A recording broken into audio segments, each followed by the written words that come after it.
Okay, section 168 जो है वो ये बोलती है कि report of investigation by subordinate police officer, जो सबऑर्डिनेट पुलिस ऑफिसर होगा उसका इन्वेस्टिगेशन का रिपोर्ट क्या कैसे सबमिट किया जाएगा।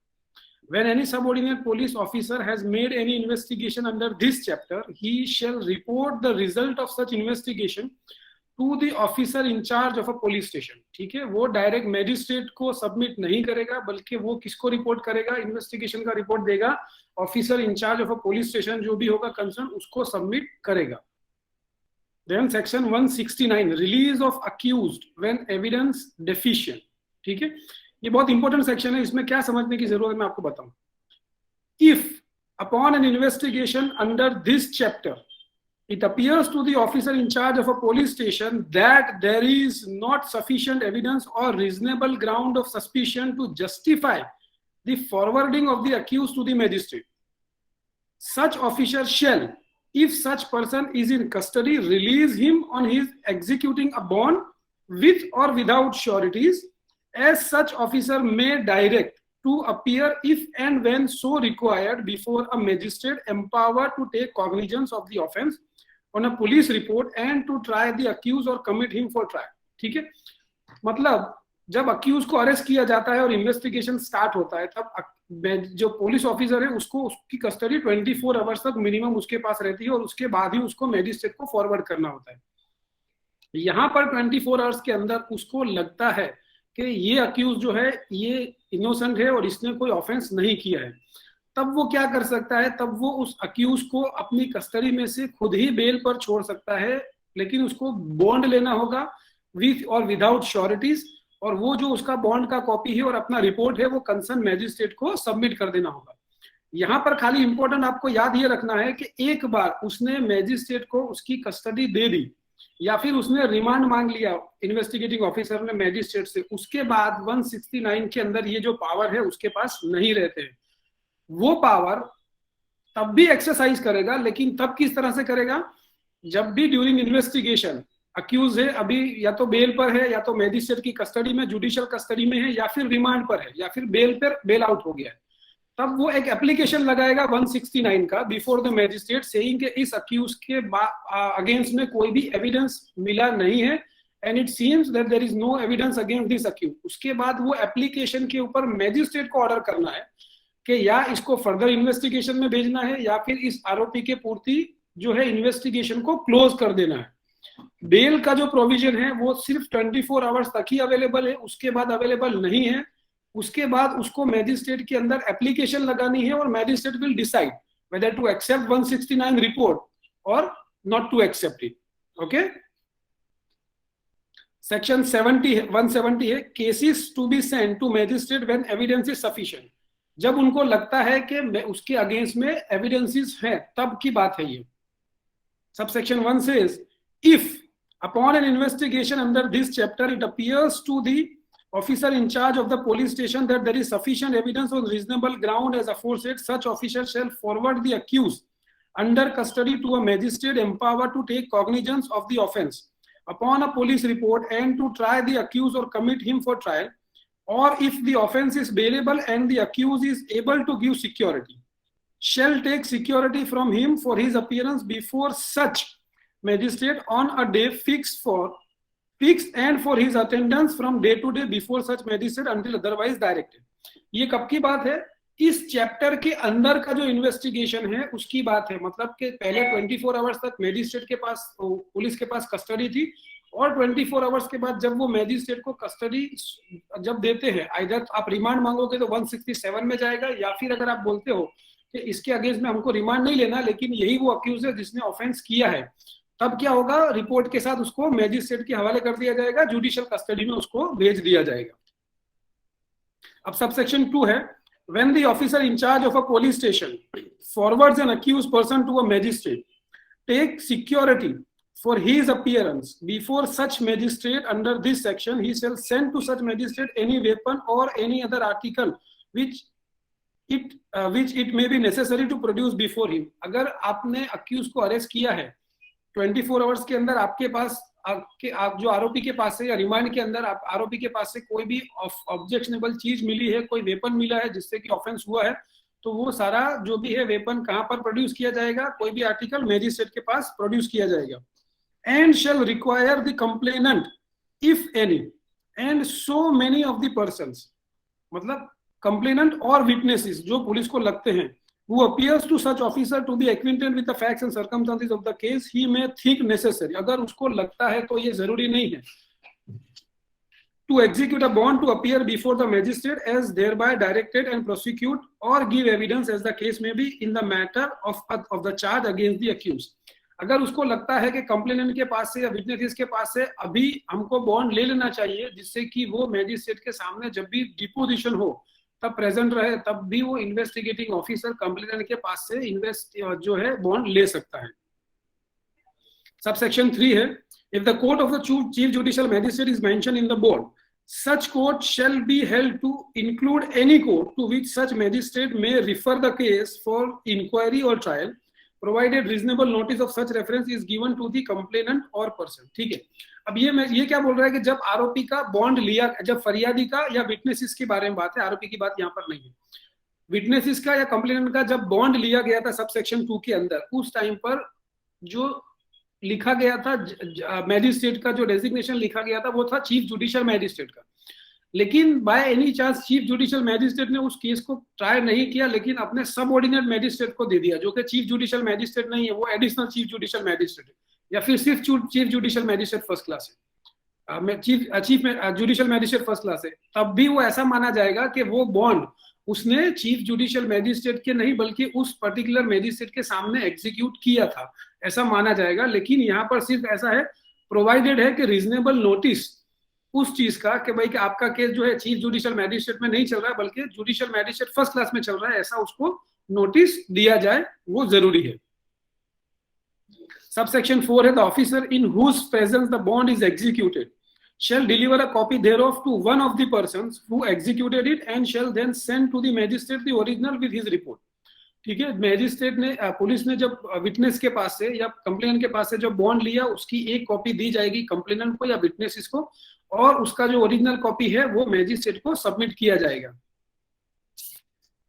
सब सेक्शन 171 है, complainant and witnesses not to be required to accompany police officer and not to be subject to restraint।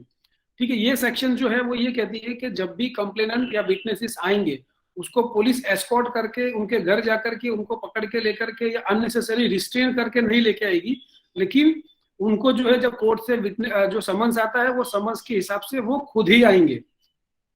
No complainant और witness on his way to any court shall be required to accompany a police officer or shall be subjected to unnecessary restraint or inconvenience or required to give any security for his appearance other than his own bond, provided that if any complainant or witnesses refuses to attend or to execute a bond as directed in section 170, the officer in charge of a police station may forward him in custody to the magistrate who may detain him in custody until he executes such bond or until the hearing of the case is completed। ठीक है, यहाँ पर provision क्या है कि जब police officer को लगा था सब सेक्शन 2 के अंदर कि इनके पास से कंप्लेनेंट के पास से विटनेसेस के पास से बॉन्ड लेना जरूरी है ताकि ये मैजिस्ट्रेट के सामने हाजिर है और वो लोग बॉन्ड एग्जीक्यूट नहीं करते हैं, तो तब इन्वेस्टिगेटिंग ऑफिसर क्या करेगा, उनकी कस्टडी जो है मैजिस्ट्रेट को दे देगा और मैजिस्ट्रेट उनको कस्टडी में रखेगा जब तक वो अपना बॉन्ड नहीं दे देते तब तक।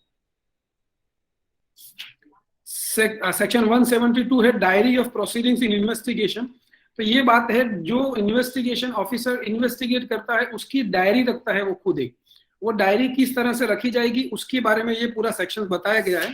ठीक है, ये मैं आपको ऊपर से बता दूं तो ये जो भी है कि इसमें 161 का इन्वेस्टिगेशन किया तो किसका स्टेटमेंट लिखा, उस स्टेटमेंट के अंदर आपने क्या लिखा उसका क्रक्स देना पड़ेगा। डायरी जो होगी वो वॉल्यूम में होगी, पेजिनेटेड किया होगा। ठीक है, दूसरा इसके अंदर ये इंपॉर्टेंट चीज ये बताई गई है कि ये जो भी डायरी होगी, केस डायरी जिसको बोलेंगे या पुलिस डायरी बोलेंगे, ये जो भी डायरी होगी वो कोर्ट के अंदर वो जो इन्वेस्टिगेटिंग ऑफिसर है वो अपनी मेमोरी रिफ्रेश करने के लिए यूज कर सकता है, लेकिन इसकी कोई कॉपी अक्यूज को या अक्यूज का जो एडवोकेट है उसको नहीं दी जाएगी। ओके, अब है section 173, report of police officer on completion of investigation. इसको हम लोग चार्जशीट भी बोलते हैं कि रिपोर्ट जब इन्वेस्टिगेशन कंप्लीट हो गया तब पुलिस ऑफिसर जो रिपोर्ट फाइल करता है, ये उस रिपोर्ट की बात है। Every investigation under this chapter shall be completed without unnecessary delay. Time limit नहीं है कि आपको कब चार्जशीट करना है, लेकिन अननेसेसरी डिले नहीं होना चाहिए चार्जशीट सबमिट करने के अंदर। सब सेक्शन 1A है, the investigation in relation to an offence 376, 376A, B, C, D जो सारी सेक्शन बताई गई आईपीसी की, ये इसके अंदर it is to be completed within a period of 2 months from the date on which the information was recorded by the officer in charge of a police station. ये अभी अमेंडमेंट करके इसको 90 days कर दिया गया है, इसको 2 महीने के, इट इज नॉट 2 months जो यहाँ पर लिखा है, नाउ इट इज 3 months। सब सेक्शन 2 है 2(1). As soon as it is completed, the officer in charge of a police station shall forward to the magistrate empowered to take cognizance, जिसके वहां trial चलने वाली है उस कोर्ट को, of the offence on a police report, a report in the form prescribed by the state government। State government ने जो जो इन्फॉर्मेशन देने की बताई गई है चार्जशीट में, वो सारी इन्फॉर्मेशन उसमें दी जाएगी। कौन सी इन्फॉर्मेशन होगी?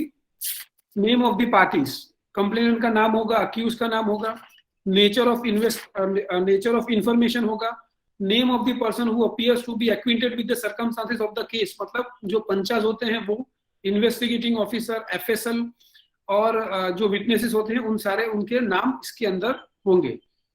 अब डी है whether any offence appears to have been committed and if so by whom, वो ऑफेंस किसके द्वारा किया गया है वो भी उसमें लिखना है। Whether the accused has been arrested, accused को अरेस्ट कर लिया गया है वो भी लिखना है। अक्यूज को अरेस्ट करने के बाद he has been released with bond, तो वो भी लिखना है, विद श्योरिटीज के साथ है वो भी लिखना है। Whether he has been forwarded in custody under section 170 में उसकी कस्टडी लेके जुडिशियल मैजिस्ट्रेट को भेज दिया गया है, वो भी उसके अंदर लिखना है।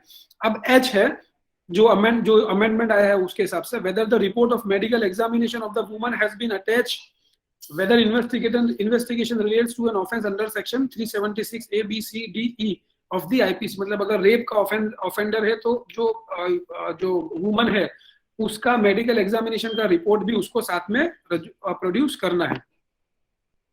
सब सेक्शन 2 है यहाँ पर, सब सेक्शन 2 की सब section 2, the officer shall also communicate in such manner as may be prescribed by the state government, जो state government नियम बनाए हैं उस नियमों के हिसाब से, the action taken by him to the person if any by whom the information relating to the commission of the offence was first given, मतलब इसकी इंफॉर्मेशन आपको कंप्लेनेंट को भी देनी है और अक्यूज को भी देनी है।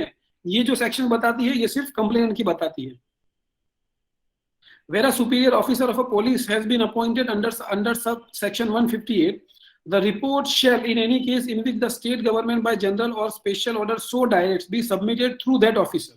अगर स्टेट गवर्नमेंट ने कोई पर्टिकुलर क्लास ऑफ ऑफेंसेस के लिए अलग से कोई स्पेशल ऑफिसर अपॉइंट किया है तो वो इन्वेस्टिगेटिंग ऑफिसर अपना रिपोर्ट जो है कोर्ट को सबमिट नहीं करेगा, बट पहले किसको सबमिट करेगा? उस सुपीरियर ऑफिसर को जो स्टेट गवर्नमेंट ने बाय जनरल या स्पेशल ऑर्डर से बताया है। And he may, pending the orders of the magistrate, direct the officer in charge of a police station to make further investigation। ठीक है, वो ऑफिसर जो है वो भी बता सकता है कि आपको इसमें और क्या क्या इन्वेस्टिगेशन करना है, फर्दर इन्वेस्टिगेशन कौन सा करना है। सब सेक्शन 4 है, whenever it appears from the report forwarded under this section that the accused has been released on bond, the magistrate shall make such order for the discharge of such bond or otherwise he may think fit। उसको अगर magistrate को लगता है कि bond यहाँ पर discharge कर देने की जरूरत है तो मैजिस्ट्रेट जो है वो बॉन्ड को डिस्चार्ज भी कर देगा। 5 है, when such report is in respect of the case to which 170 applies, the police officer shall forward to the magistrate along with the report। ये वो रिपोर्ट की बात है जिसके अंदर इन्वेस्टिगेटिंग ऑफिसर ने माना है कि इसी अक्यूज ने ऑफेंस किया है। All documents or relevant extract thereof on which the prosecution proposes to rely other than those already sent to the magistrate during investigation। सारे पेपर्स जो है जिसके ऊपर प्रोसिक्यूशन रिलाय करता है वो डॉक्यूमेंट जो पहले से मैजिस्ट्रेट को नहीं भेज दिए गए हैं वो सारे डॉक्यूमेंट जो है यहाँ पर अक्यूज को दिए जाएंगे।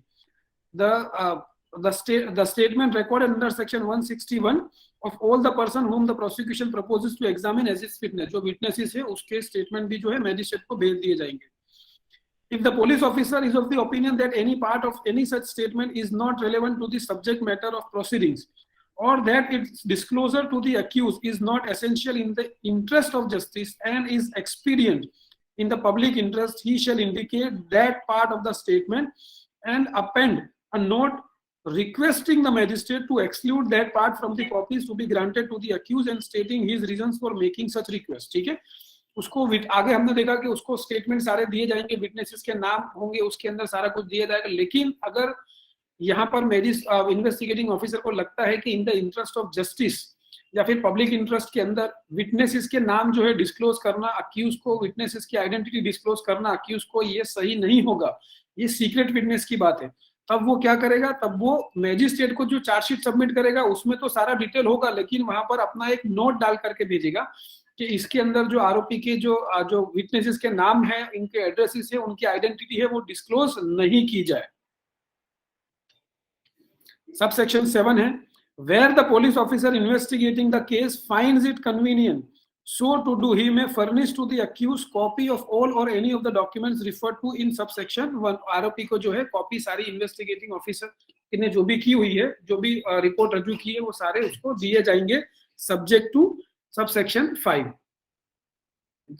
ओके, सबसेक्शन 8 है, दिस इज हम लोग पॉपुलरली इसको जानते हैं या तो फर्दर इन्वेस्टिगेशन के नाम से या फिर हम इसको जानते हैं सप्लीमेंटरी चार्जशीट के नाम से।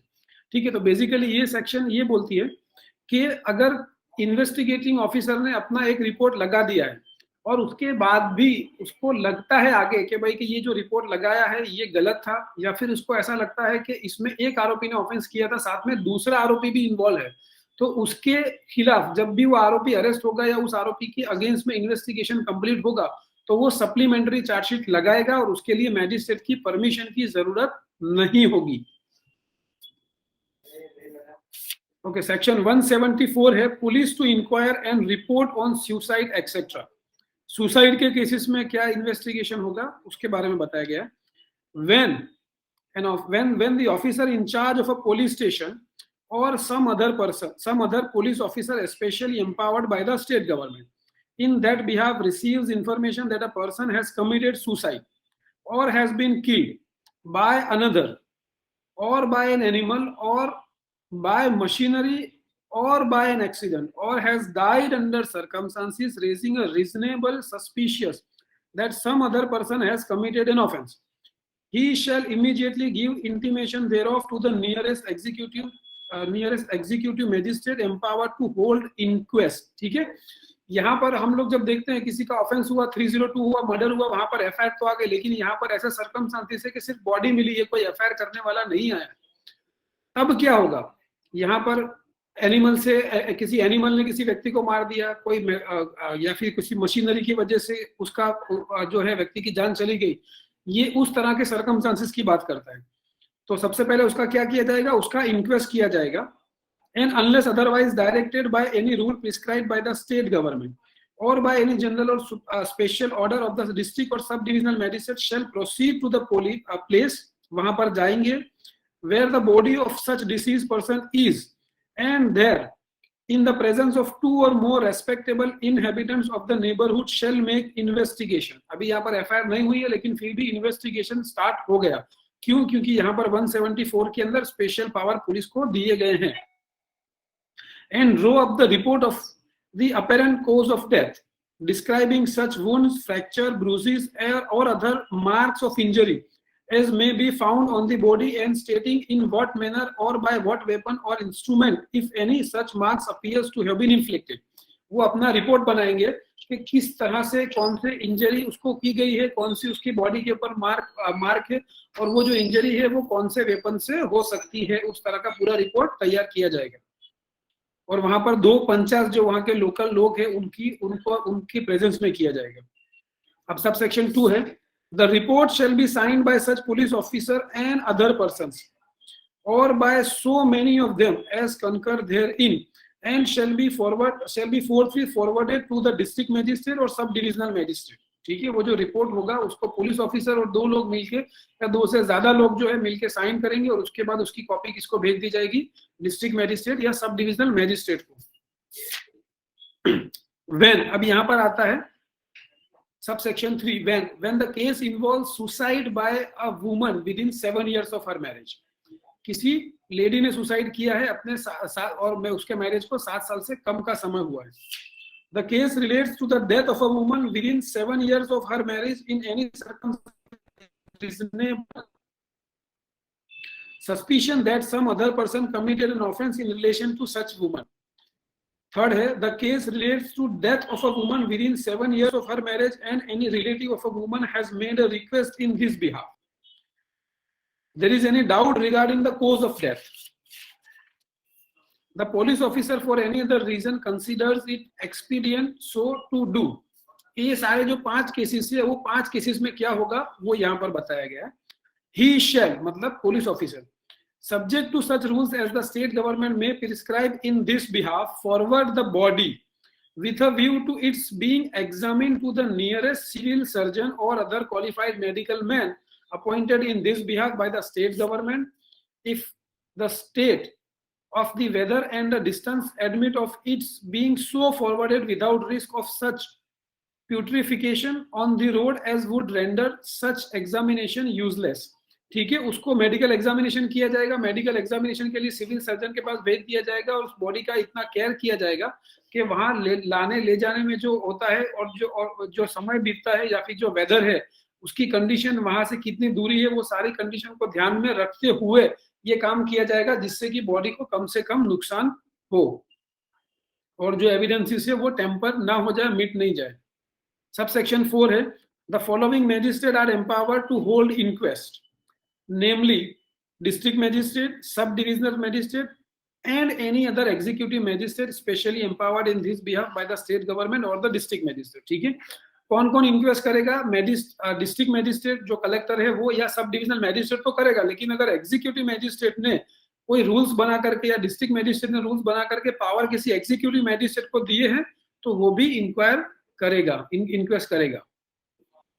ओके, सेक्शन 175 है पावर टू समन पर्सन. हमने आगे देखा सेक्शन 161 के अंदर के इन्वेस्टिगेटिंग ऑफिसर है, कॉग्निजेबल ऑफेंस का जो ऑफेंस होता है उसके अंदर विटनेसेस को बुला सकता है और उनका स्टेटमेंट रिकॉर्ड कर सकता है. यहाँ पर 175 की बात है कि जब प्रोसीडिंग 174 का चल रहा है, इंक्वायरी चल रही है, तब भी जो है विटनेसेस को बुलाया जाएगा और उनका स्टेटमेंट लिया जाएगा और उस विटनेसेस के लिए कंपलसरी होगा कि वो जो भी क्वेश्चन किए जाते हैं उसको आंसर दे, सही आंसर दे. कब वो आंसर नहीं करेगा?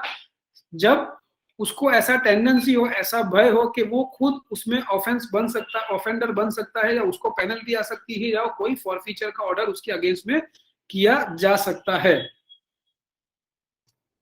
176 है inquiry by magistrate into cause of death. When the case is of nature referred to in clause A or clause 2 of subsection 2, जो हमने देखा कि वुमन है और उसका शादी को 7 साल नहीं हुआ है, of subsection 3 of section 174, the nearest magistrate empowered to hold inquest shall, and in any other case mentioned in subsection 1 of section 174, any magistrate so empowered may hold an inquiry. जो मैजिस्ट्रेट होगा वो भी inquiry को hold करेगा into the cause of death. Cause of death जानने के लिए इधर इंस्टेड ऑफ और in addition to the investigation held by the police officer. ठीक है, पुलिस ऑफिसर तो अपना इन्वेस्टिगेशन कर ही रहा है, लेकिन वो इन्वेस्टिगेशन के साथ साथ जो मैजिस्ट्रेट होगा वो भी अपना जो इन्वेस्टिगेशन जो है, इंक्वायरी है, वो चालू रख सकता है. And if he does so, अगर वो करता है तो he shall have all the powers conducting in which he would have in holding an inquiry into the offense. तो इंक्वायरी करने के अंदर और कोई भी ऑफेंस का इंक्वायरी में जो पावर होते हैं मैजिस्ट्रेट को, वो सारे पावर उसको अवेलेबल होंगे. ये कंपलसरी नहीं है, ये इन एडिशन टू है, या फिर अगर वो भी कर रहा है तो मैं भी कर सकता हूं. ऐसा अगर पुलिस इन्वेस्टिगेशन कर रही है तो मैजिस्ट्रेट इंक्वायरी नहीं कर सकता है, ऐसा नहीं है. कौन से केसेस में? सिर्फ क्लोज सब सेक्शन 3 के जो क्लोज 1 और 2 के अंदर जो 2 सर्कमस्टांसेस दिए गए हैं उसकी बात है यहाँ पर. 1A है where any person dies or disappears or rape is alleged to have been committed on any woman while such person or woman is in custody of a police or in any other custody authorized by the magistrate or the court under this code. In addition to the inquiry or investigation held by the police, an inquiry shall be held by the judicial magistrate or the metropolitan magistrate as the case may be within whose local jurisdiction the offense has been committed। ठीक है, यहाँ पर दो चीजें बताई गई है कि कोई व्यक्ति जो है एक्सपायर हो गया है या फिर डिसअपियर हो गया है या फिर अलीज या फिर जो है रेप उसके साथ हुआ है, कहां पर हुआ है, जबकि वो पुलिस की कस्टडी में थी या फिर जुडिशियल कस्टडी में, मैजिस्ट्रेट की कस्टडी में थी, मतलब कि या तो रिमांड में थी या फिर जेल के अंदर थी, तब भी जो है इंक्वायरी की जाएगी। किसके द्वारा की जाएगी? जुडिशियल मैजिस्ट्रेट के द्वारा की जाएगी या मेट्रोपॉलिटन मैजिस्ट्रेट के द्वारा की जाएगी। जो भी इन्वेस्टिगेशन पुलिस कर रही है उसके इन एडिशन टू ये इंक्वायरी होगी। सबसेक्शन 2 है, the magistrate holding such an inquiry shall record the evidence taken by him in connection therewith in any manner hereinafter prescribed according to the circumstances of the case। ठीक है, magistrate जो भी है inquiry कर सकता है, evidence उसका ले सकता है और जो उसको जो भी ठीक लगता है उस सर्कमस्टांसेस के हिसाब से वो अपने उस सर्कमस्टांसेस के हिसाब से इंक्वायरी करेगा। उसको सारे पावर्स दिए गए हैं सीआरपीसी के अंदर। सबसेक्शन 3 है, whenever such magistrate considers it expedient to make an examination of a dead body of any person who have been already inferred in order to discover the cause of his death, the magistrate may cause the body to be inferred or examined। ठीक है, अगर कोई व्यक्ति कोई death body है उसको already दफना दिया गया है या फिर उसका अंतिम संस्कार कर दिया गया है, तो उसके बाद की भी जो प्रक्रिया है, मतलब कब्र में से बॉडी को निकालना और उसके बाद जो है उसकी इंक्वायरी करना, कोज ऑफ डेथ जानने के लिए, वो भी मैजिस्ट्रेट कर सकता है। That is subsection 3। Subsection 4 है, where an inquiry is to be held under this section, the magistrate shall, wherever practicable, inform the relative of the deceased whose names and address are known and shall allow them to remain present at the inquiry। Inquiry के दौरान अगर कोई उसका relative है तो उसको भी जानकारी दी जाएगी और उसको भी प्रेजेंट रखा जाएगा।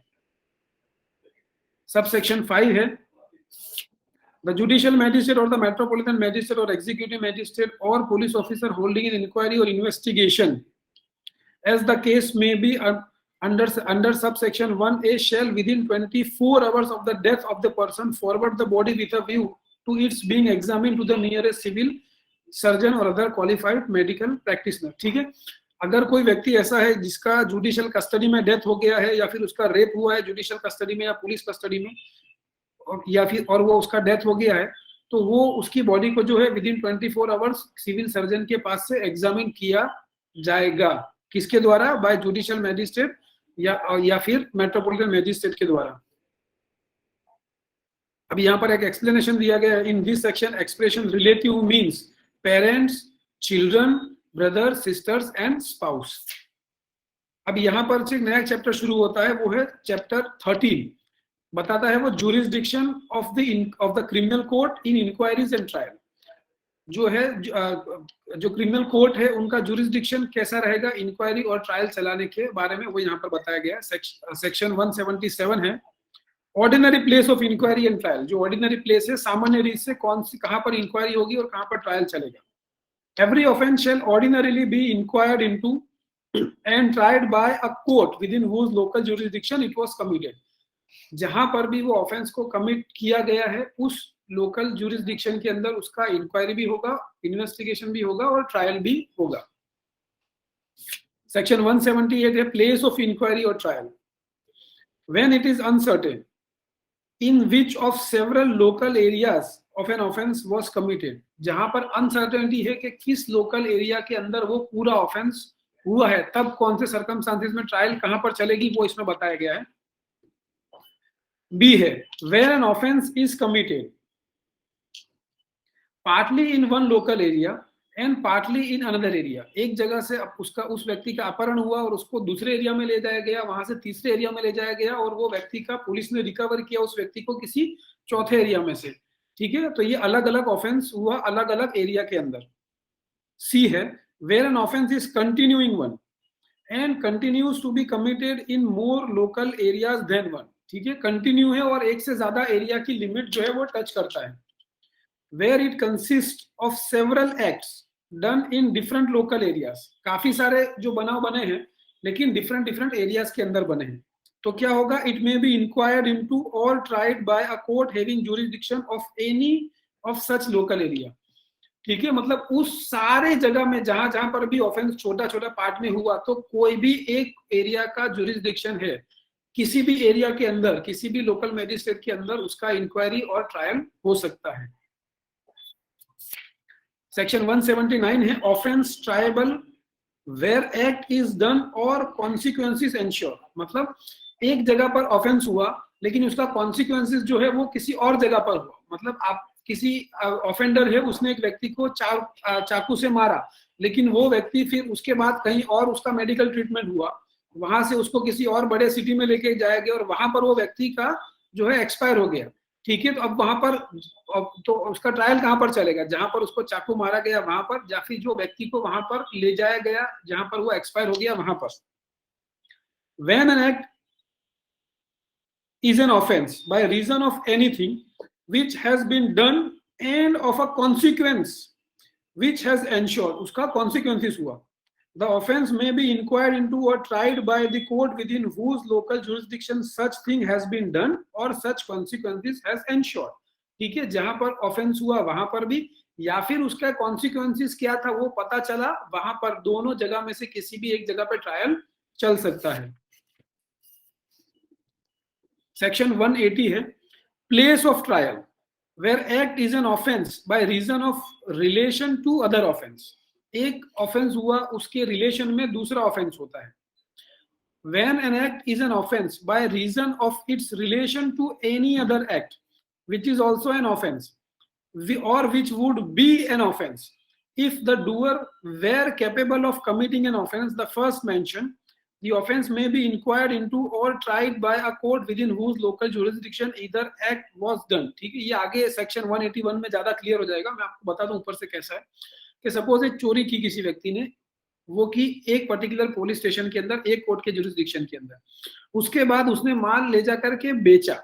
वो कहां पर बेचा? उसने दूसरी जगह पर बेचा, वो उस मैजिस्ट्रेट का एरिया नहीं था, वो दूसरे सिटी में उसने बेचा। तो ट्रायल कहां पर चलेगी? ट्रायल दोनों जगह पर चल सकती है, या तो यहाँ भी चल सकती है जहां पर चोरी हुई, या फिर वहां से मुद्दा माल रिकवर हुआ, क्योंकि हो सकता है कि वहां पर एक सेपरेट ऑफेंस हुआ। वहां पर सेपरेट ऑफेंस कौन सा हुआ? उस जो चोरी का माल था उसको बेचा गया, that is also a separate offence. तो वो सेपरेट ऑफेंस जहां पर हुआ वहां पर भी ट्रायल चल सकती है, या फिर जहां पर चोरी हुई वहां पर भी ट्रायल चल सकती है। सेक्शन 181 है place of trial in case of certain offences. Any offence of being a thug और murder committed by a thug or dacoity or of dacoity with murder, of belonging to a gang of dacoits or of escaping from custody may be inquired into or tried by a court within whose local jurisdiction the offense was committed or the accused person is found। ठीक है, यहाँ पर किसी ने जो है murder किया with dacoity या फिर थग, किसी के साथ ठगाई की, वो यहाँ पर की, लेकिन वो अक्यूज पकड़ा गया किसी और एरिया के मैजिस्ट्रेट के जुरिस्डिक्शन के अंदर। तो ट्रायल कहां पर चल सकती है? दोनों जगह, जहां पर हुआ है वहां पर भी, या फिर आरोपी जहां से पकड़ा गया है वहां पर भी उसकी ट्रायल चल सकती है।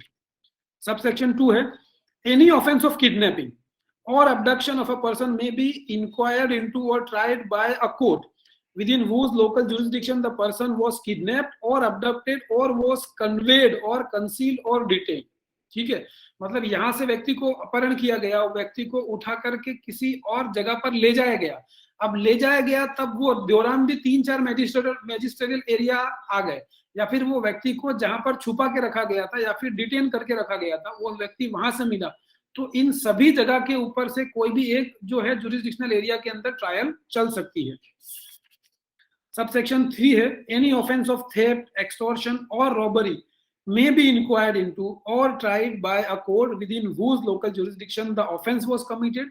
जहां पर चोरी, ठगाई, जो एक्सटॉर्शन या रॉबरी हुई है वहां पर भी हो सकता है, या फिर और the stolen property which is subject of the offence was possessed, या जहां पर उस चोरी के सामान को छुपा के रखा गया है वहां पर भी ट्रायल चल सकती है।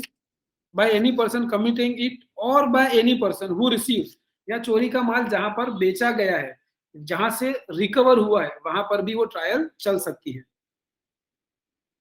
सबसेक्शन 4 है any offence of criminal misappropriation और criminal breach of trust may be inquired into और tried by a court within whose local jurisdiction the offense was committed or any part of the property which is subject of the offence was received और retain, ठीक है, जहां पर ठगाई जब miss appropriation हुआ या फिर क्रिमिनल ब्रीच ऑफ ट्रस्ट हुआ वहां पर भी हो सकती है, या उस ठगाई के दौरान कोई सामान भेज दिया गया किसी और जगह से, किसी और जगह पर, तो वहां उस जगह पर जहां पर वो सामान भेज दिया गया वहां से जो सामान मिला वहां पर भी उसकी ट्रायल चल सकती है। सबसेक्शन 5 है any offence which include the possession of stolen property may be inquired into or tried by a court within whose local jurisdiction the offense was committed or the stolen property was possessed by any person who receives or retains it knowing or having reason to believe it to be stolen property। ठीक है, यहां से चोरी हुई लेकिन मिला कहीं और से, तो दोनों जगह पे ट्रायल चल सकता है, लेकिन इसमें कंडीशन क्या आती है कि जिस व्यक्ति के पास से पोजीशन मिला है उस व्यक्ति को पता होना चाहिए कि ये चोरी का प्रॉपर्टी है।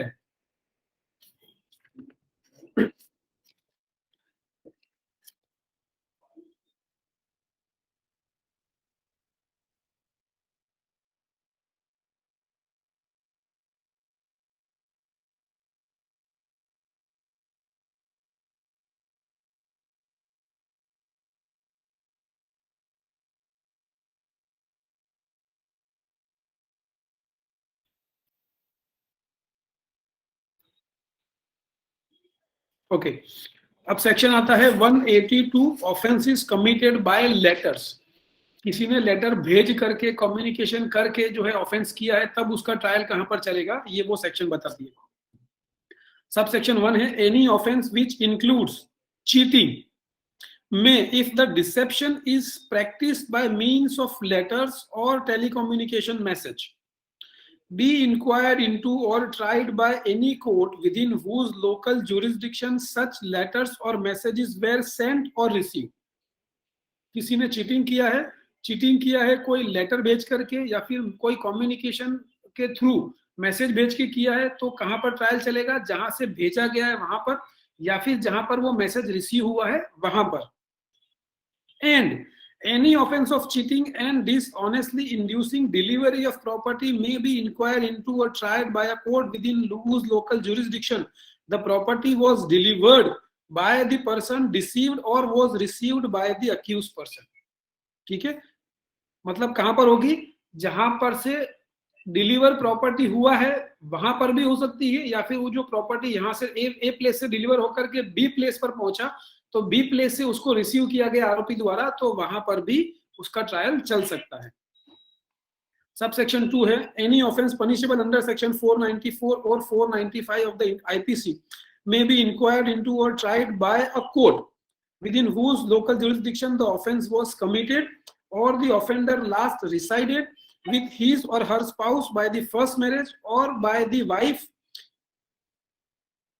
or the wife by first marriage has taken a permanent residence after the commission of the offense। ठीक है, ये जो मैरिज रिलेटेड ऑफेंसेस होते हैं उसके बारे में बात है, जहां पर ऑफेंसेस इस तरह के हुए हैं वहां पर भी हो सकता है, या फिर जहां पर वो हस्बैंड वाइफ रहते थे लास्ट रिसाइड करते थे वहां पर भी इसका ऑफेंस रजिस्टर किया जा सकता है। 183 है ऑफेंस कमिटेड ऑन जर्नी और वोयाज। ठीक है, ट्रेन के अंदर ऑफेंस हुआ है तो किसका जुरिसडिक्शन होगा।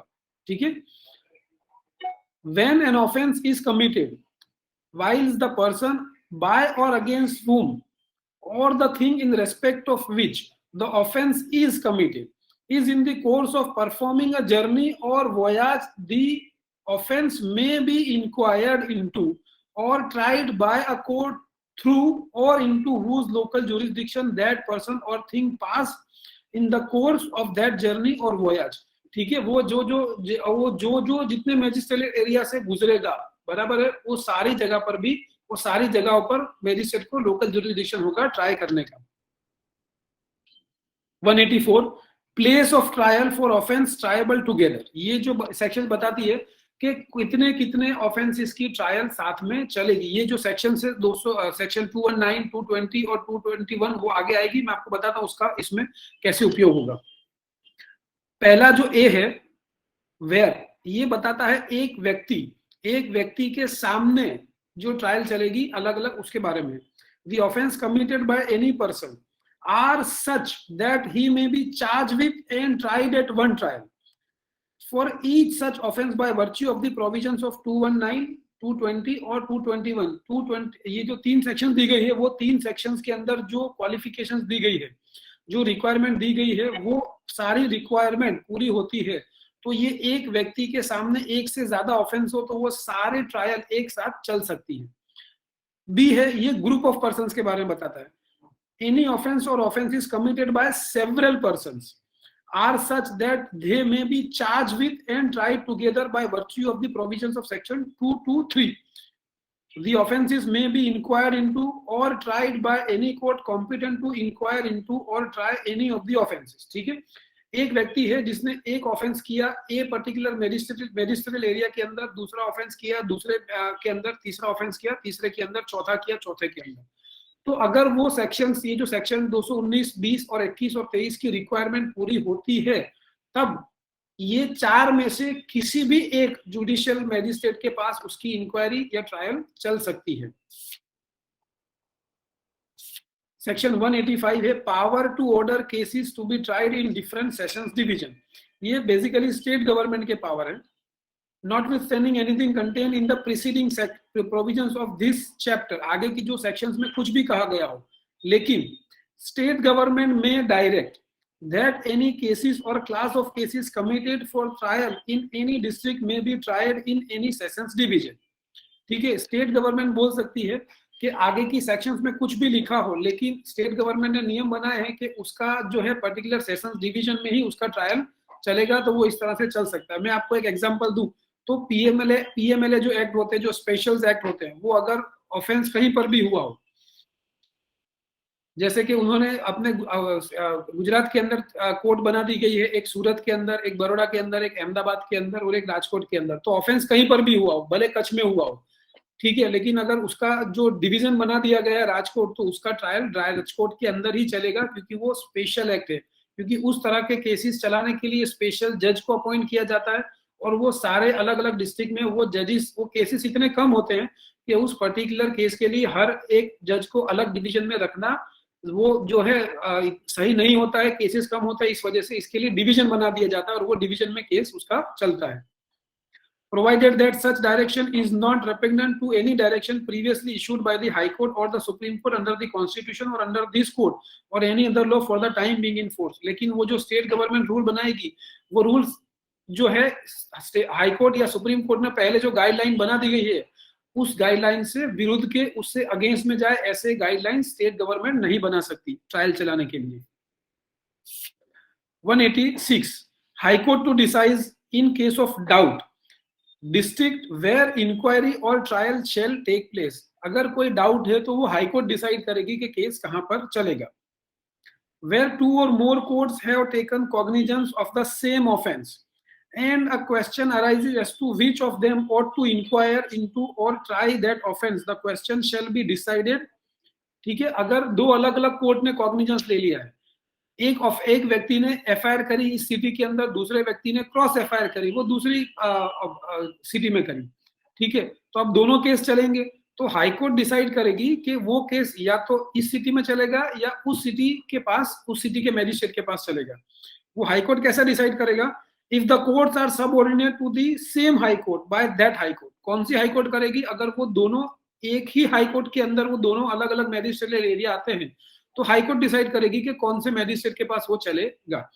बी है, ये बताता है कि डिफरेंट स्टेट है, एक एफआईआर हुई है अहमदाबाद में, दूसरी एफआईआर हुई है मुंबई के अंदर, दोनों का अलग अलग हाई कोर्ट है, तो कौन सी हाई कोर्ट को जुरिसडिक्शन है डिसाइड करने का कि केस कहां पर चलेगा। if the courts are not subordinate to the same high court by the high court within whose local limits of whose appellate criminal jurisdiction the proceedings were first commenced, कौन सी जगह पर proceeding पहले commence हुई थी, वो high court को jurisdiction होगा decide करने का कि वो ये पर्टिकुलर मैजिस्ट्रेरियल या सेशंस कोर्ट में चलेगा या फिर वो बी पर्टिकुलर मैजिस्ट्रेट या सेशंस कोर्ट में चलेगा। And thereupon all other proceeding in respect of that offense shall be discontinued। और जो दूसरे जहां पर जो ट्रायल चल रही थी, हाई कोर्ट ने बोला कि ए में चलेगा, तो फिर जो बी मैजिस्ट्रेट के पास ट्रायल चल रही थी, प्रोसीडिंग चल रही थी, वो सारी डिसकंटिन्यू हो जाएगी। Okay, 187, power to issue summons or warrant for offenses committed beyond local jurisdiction. ठीक है, ये बहुत स्पेशल सेक्शन है जिसमें बताया गया है कि किसी व्यक्ति ने ऑफेंस किया है, लेकिन वो जो व्यक्ति है वो हमारे जुरिस्डिक्शन में रहता है, लेकिन उसने ऑफेंस किया है किसी और मैजिस्ट्रियल जुरिस्डिक्शन के अंदर, और उस मैजिस्ट्रियल जो मैजिस्ट्रियल कोर्ट है या फिर वो कंट्री, वो इस इंडिया में नहीं है, इंडिया के बाहर किया है, वहां की कोर्ट को वो ट्रायल चलाने के पावर नहीं है। ठीक है, अब यहाँ का जो मैजिस्ट्रेट है जहां पर वो आरोपी रहता है, इस तरह से ट्रायल चलाएगा जैसे कि वो ऑफेंस उसने उस पर्टिकुलर मैजिस्ट्रियल एरिया के अंदर ही किया गया, वो ऑफेंस किया गया है। Okay, offense committed outside India. Offense committed outside, when an offense is committed outside India by a citizen of India, whether on the high sea और elsewhere, समुद्र के अंदर उसने कोई ऑफेंस किया गया और वो व्यक्ति इंडिया का सिटीजन है, by a person not being such citizen on any ship or aircraft registered in India, या फिर वो जो व्यक्ति है वो इंडिया का सिटीजन नहीं है, किसी और कंट्री का सिटीजन है, पर वो ऑफेंस कहां पर हुआ है, किसी ऐसी शिप में हुआ है या एयरक्राफ्ट में हुआ है जिसका रजिस्ट्रेशन इंडिया के अंदर हुआ है. He may be dealt with in respect of such offense as if it had been committed at any place within India at which he may be found. वो ऐसा माना जाएगा कि वो इंडिया के अंदर ही किसी प्लेस में किया गया है. कहां पर किया गया है, जहां से वो व्यक्ति फाउंड होता है, जहां पर वो व्यक्ति मिलता है. ठीक है, वहां उस कोर्ट को जुरिस्डिक्शन रहेगा. Provided that, notwithstanding anything in any of the preceding sections of this chapter, no such offense shall be inquired into or tried in India except with the previous sanction of the central government. ठीक है, लेकिन 188 के अंदर उसको prosecute करने के लिए नहीं, कब तक नहीं किया जाएगा, जब तक सेंट्रल गवर्नमेंट जो है उसको प्रोसिक्यूट करने की परमिशन नहीं देती है. किस चीज की परमिशन की जरूरत है, कौन से सर्कमस्टांसेस में परमिशन की जरूरत है प्रोसिक्यूट करने की, गवर्नमेंट ऑफ इंडिया से लेने की, जब वो सिटीजन ऑफ इंडिया है लेकिन ऑफेंस उसने कहां पर किया है, हाई सी में या फिर इंडिया से बाहर किया है, या फिर वो सिटीजन ऑफ इंडिया नहीं है लेकिन उसने ऑफेंस किया है कहां पर, जो शिप है या एयरक्राफ्ट है वो इंडिया के अंदर रजिस्टर है, वहां पर किया है. ओके, और ये जो है सेक्शन 188A है, offence committed in exclusive economic zone है, वहां पर अगर किया है तो उसका प्रोसीजर है, यहां पर बताया गया है. 189 है receipt of evidence relating to offenses committed outside India. When an offense alleged to have been committed in a territory outside India is being inquired into or tried under the provision of section 188 का जो trial चल रहा है उसकी बात है ये.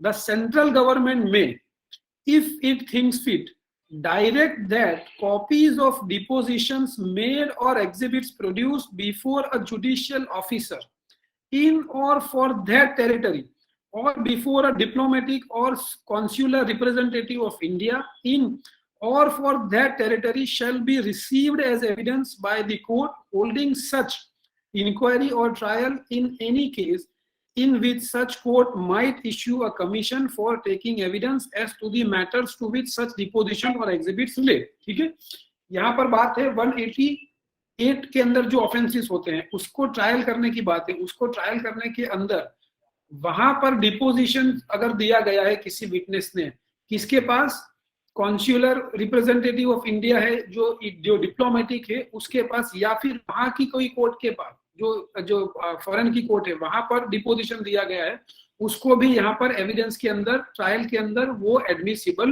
होगा. ओके, तो आज हमने सेक्शन 189 तक कंप्लीट करा है. यहाँ पर जो चैप्टर है, चैप्टर 13 कंप्लीट हो जाता है. इसके आगे जो है हम लोग कल नहीं परसों आगे का सेशन लेंगे और आगे की और भी जो चैप्टर्स है उसको कंप्लीट करेंगे. ठीक है, तो any question with respect to the today's topic? Yes sir. Yes Kajal. Sir, police diary में पुलिस ऑफिसर कॉग्निजेबल केस का ही रिकॉर्ड करेगा या नॉन कॉग्निजेबल केस का भी, दोनों का या सिर्फ कॉग्निजेबल का? वो दोनों कर सकता है। ये बात है इन्वेस्टिगेशन की। आपको समझना ये है कि इन्वेस्टिगेशन कब होगा, कि जब कॉग्निजेबल ऑफेंस होगा तभी होगा। लेकिन नॉन कॉग्निजेबल ऑफेंस है, उसमें उसने मैजिस्ट्रेट से परमिशन ली, मैजिस्ट्रेट ने उसको परमिट किया इन्वेस्टिगेशन करने का, तब वो जो कर रहा है वो इन्वेस्टिगेशन ही कहलाएगा। डायरी दोनों में लागू पड़ेगी। कॉग्निजेबल के अंदर मैजिस्ट्रेट की परमिशन लेने नहीं है इन्वेस्टिगेशन के लिए, लेकिन नॉन कॉग्निजेबल के अंदर मैजिस्ट्रेट की परमिशन लेनी जरूरी है। Okay, okay sir, thank you. Any other question? Okay, तो हम लोग आज का टॉपिक जो है यहीं पर खत्म करते हैं। Okay, take care.